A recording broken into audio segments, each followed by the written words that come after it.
Ông em đi làm 12 tiếng về vẫn bị ông anh sấy khô người. 1 2 3. Ấy, Cậu nhảy quá luôn mà. 1 2. Mẹ mày đếm mà mày nhảy chậm được giỏi vậy.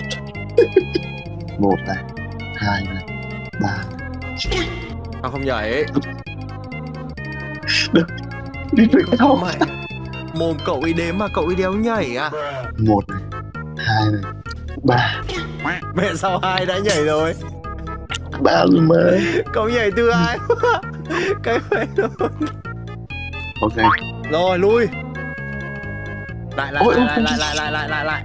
Anh nhảy thì phải lui lại cho anh có chỗ đứng, hiểu không? Được. Đấy. Ấy, Lại.